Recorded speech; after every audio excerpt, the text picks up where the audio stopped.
Македонија со години се соочува со одлив на квалификуван стручен кадар.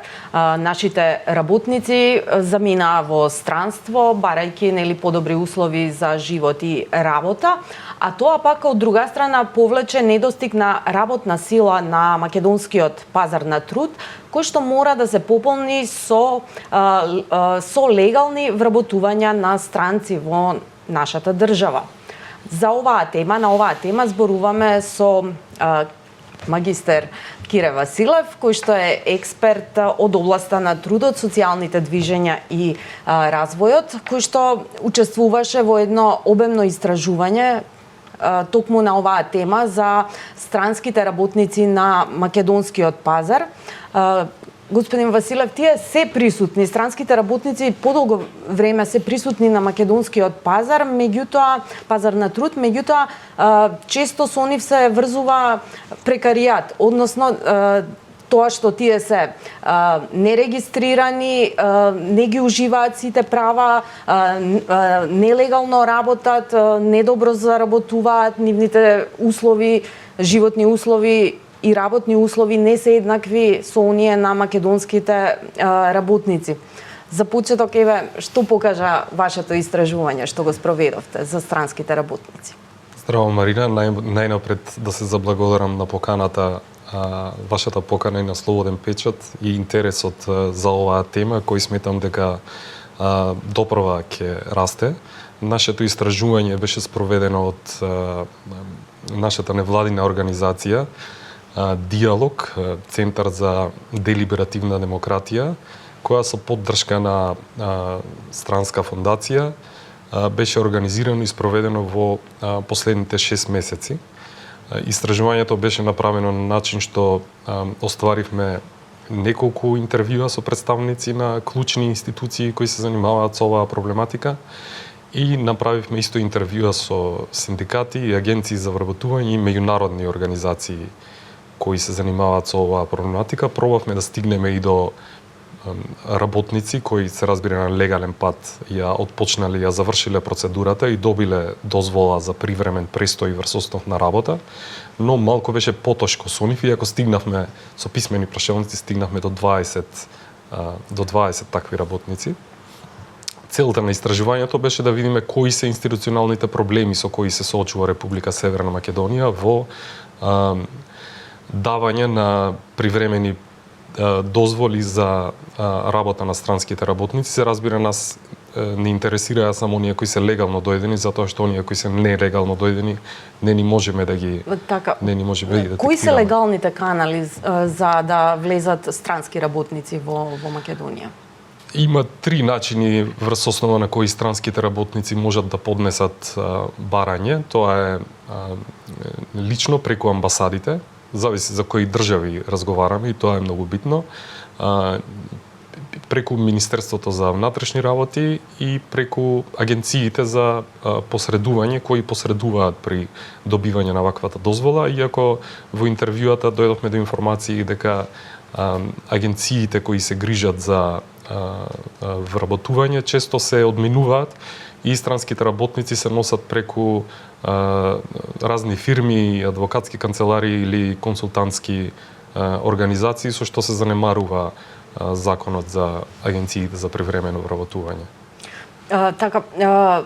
Колку време се чека за една дозвола, прво за престој на странец, а потоа и за да добие работна дозвола во нашата држава? 90 дена е рокот и сега во тој рок се случува, во тој процедурален рок се случуваат многу прекршувања на процедурата кои подоцна ги враќаат оние кои бараат дозвола за работа повторно на почеток и се случува еден работник да аплицира неколку пати додека да добие дозвола. Процедурата е малце комплицирана затоа што постојат 2 закони врз основа на кои се регулира оваа процедура. Едниот е законот за странци, а другиот е законот за вработување и работа на странци, кои горе-долу регулираат слична проблематика, но на крајот дозвола за привремен престој врз основ на работа носи Министерството за внатрешни работи.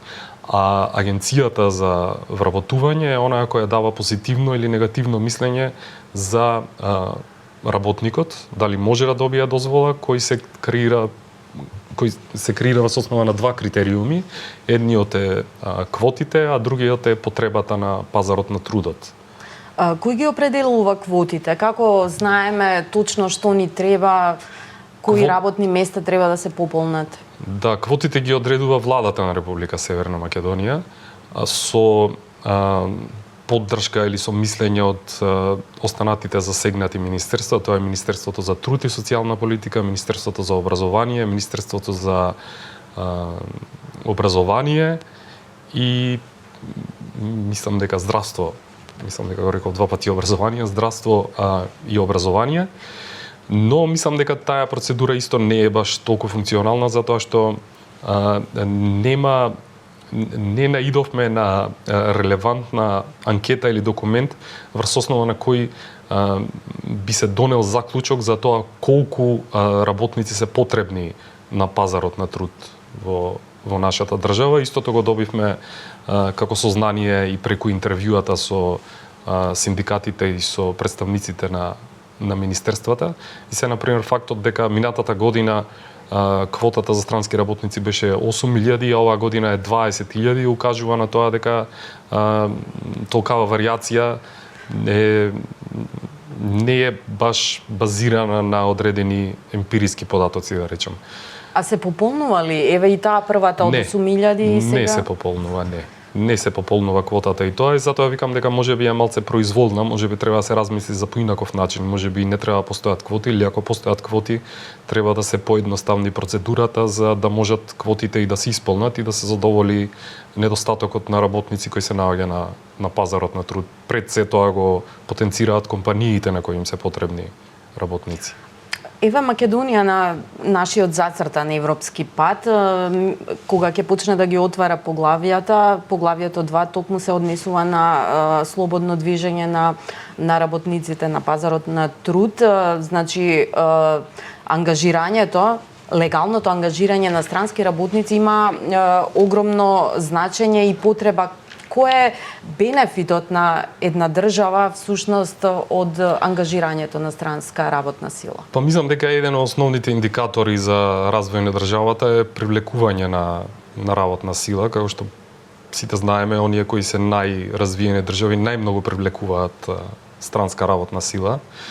Така да мислам дека треба да се стави посебен стратешки акцент од страна на државата за тоа која работна сила и каква работна сила привлекуваме.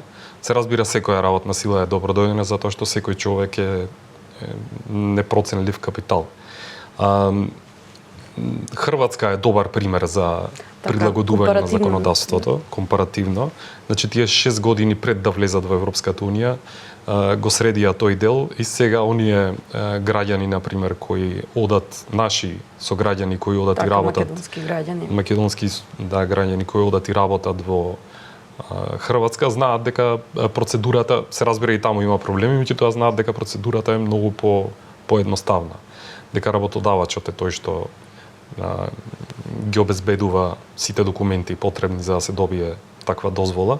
Во регионот, од државите кои не се дел од Европската Унија, Србија предничи, се разбира, предничи и во законската регулатива, прилагодување на законската регулатива и во создавање на единствен електронски систем за следење на процедурата, и затоа Србија има и најмногу странски работници. Например, за споредба, Србија имаше околу 20.000 странски работници, ако не се лажам. Односно 35.200 странски работници во 2022 година, за разлика, например, од Македонија, која во тој период имаше, само да ја најдам бројката, да не се, околу 5.200 за привремен престој, од кои 2.070 биле врз основна работа. Сега можете да размислите да видите каква е тоа разликата, да. Прилично мала бројка, а еве сега со оваа иницијатива што ја имаме со Отворен Балкан, може ли да очекуваме дека еве работници, не знам, од Србија и од Албанија ќе има повеќе? Па најголемиот број на работници од кај нас доаѓаат од Турција, а под 60% од работната сила странците доаѓаат од Турција, иако и тука има тренд на промени во последната година, а останатите се Србија, Албанија и Косово.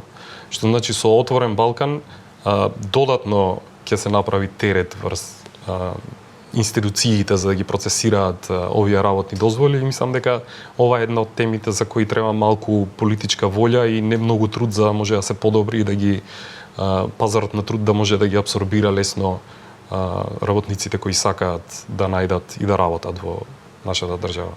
Ги спомнавте, со овие земји имаме билатерални договори подпишани врз база на кои што може слободно да работат странските државјаните на овие држави кај нас.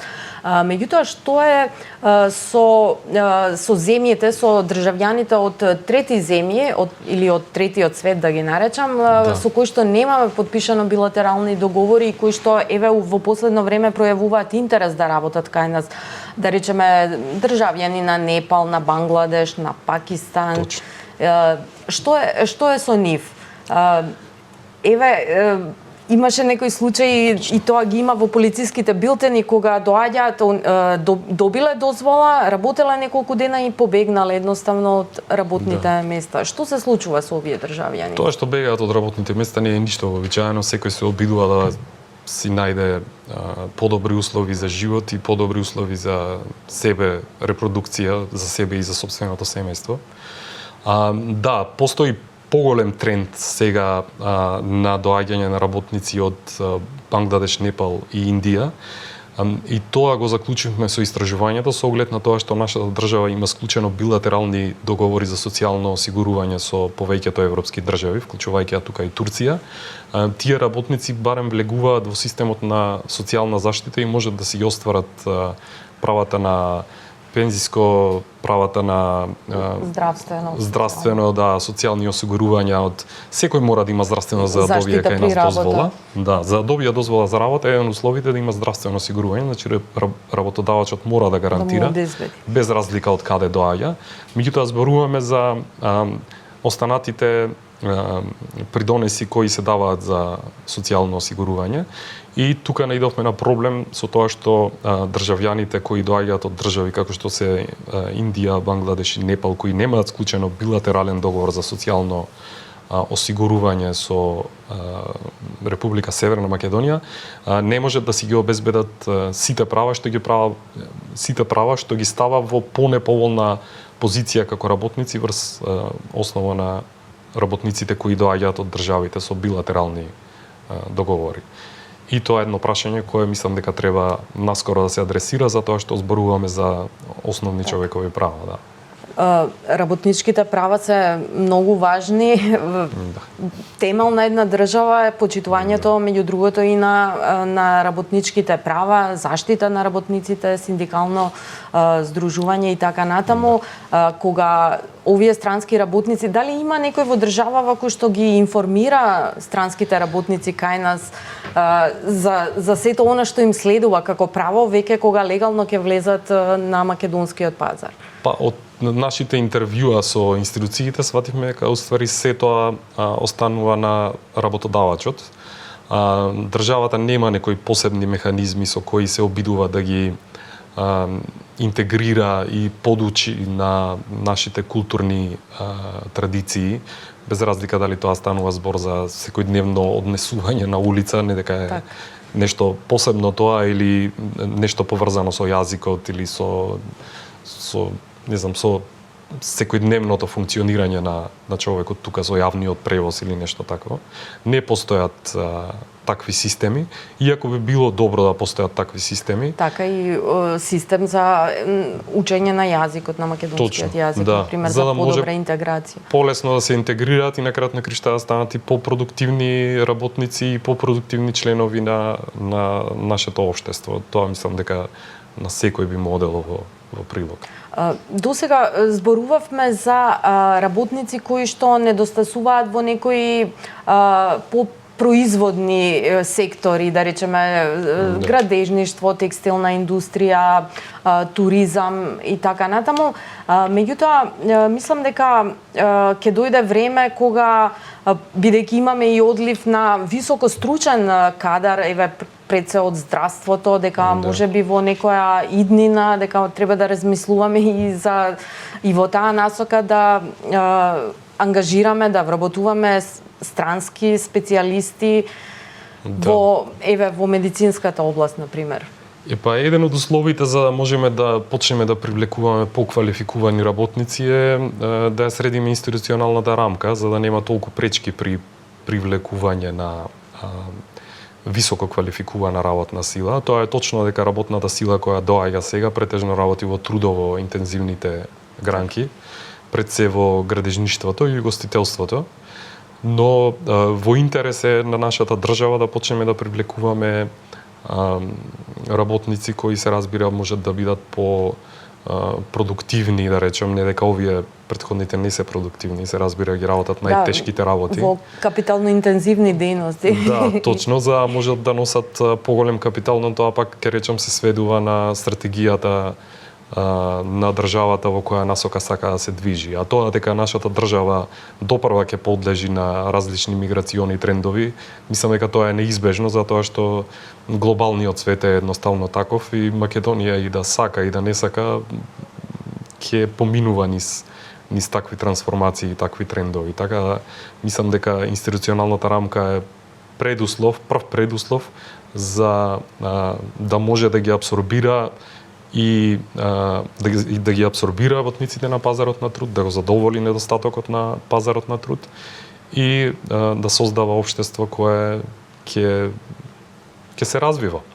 Така, како може да се проверат квалификациите на овие работници?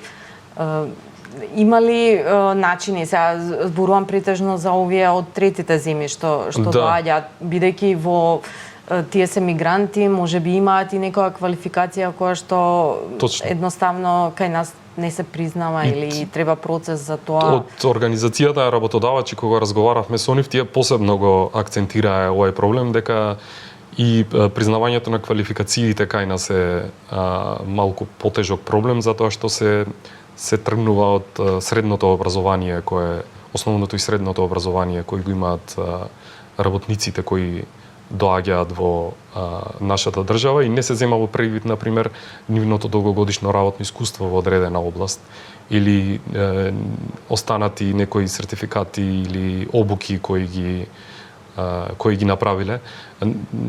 Тоа е, мислам дека е баш посебна тема кога се однесува на стручноста. На стручноста и признавањето на квалификациите, посебно интересна тема. Ние не навлеговме подлабоко во таа тема, мислам дека таа тема заслужува посебно внимание. Тоа е она што го дознавме од интервјуата, посебно од организацијата на работодавачи кои акцентираа оваа тема при носењето на високо квалификувани работници, да. И ова е еден голем проблем, точно.